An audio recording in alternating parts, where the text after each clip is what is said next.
Žmonės mes dažnai mėgstam užsiblokauti patys savi. Žinom, kad mums reikia kažką padaryti, gal emociškai pakeisti, gal kažkaip kitaip pasielgti, bet mes to nedarom.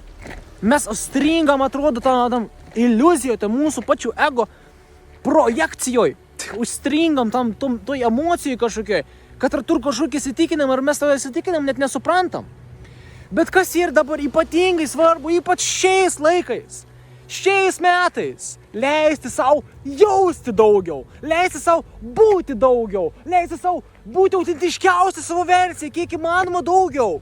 Kas tu dabar bebūsi, kur tu dabar bebūsi, kaip tu bešnekėsi, kaip tu beatrodysi, viskas nesvarbu. Svarbu, kai tu leidi savo jausti. Jausmas yra dažnis, dažnis yra vibracija, vibracija mėgst vibraciją, kuri atitinka kažkokį kitą dalyką, katras vibruoja taip pat. Jeigu tu dabar jausi pyktį, jausi gėdą, jausi gailestį, kad kažko nepadarėjai, tu pritrauksi būtent tuos dalykus, kurie atitink tuo dažnį. Ir tas yra ypatingai svarbu suprasti, ypatingai svarbu sužinoti ir suvokti, kad mes manifestuojam taip viską. Mes esame magnetai. Tai leisk savo jausti. Leisk savo jausti. Jauti, kad ašara jau bėga, leisk tą ašarą išeiti. Leisk savo jausti, ant kiek ir svarbu. Ant kiek ir svarbu. Žiauriai ir svarbu leisk savo jausti. Nes mes susiblokuojam save, savo pačių iliuzijose ir paskui įstringami galvojam, blemba, kas čia ir, kodėl man čia taip ir, kodėl aš taip jaučius, kodėl aš to darau, kodėl aš taip tiku, kodėl man taip gyvenime visas vyk, blablabla. Mes patys tam padarom savo. Leisk savo jausti. Jausmas yra pats svarbiausias dalykas.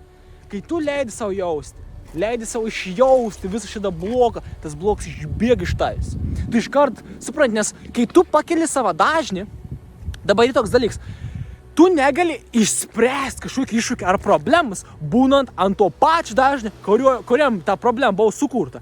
Tu turi pakeisti ton dažnį, kad rastum atsakymą, nes atsakymas slypi kitoj būsenoj, kitam dažnį. Ta patį sakė ir Albert Einšteinas. Labai ir ypatinga mūsų būsenas. Tai leisk savo jausti, jausmas. Jausmas yra viskas. Jausmas yra meilė. Jausmas yra aukštas dažnis. Jausmas esi tu. Ir jausmas yra tas kelias, per kurį tu tobulėsi. Aš tai myliu.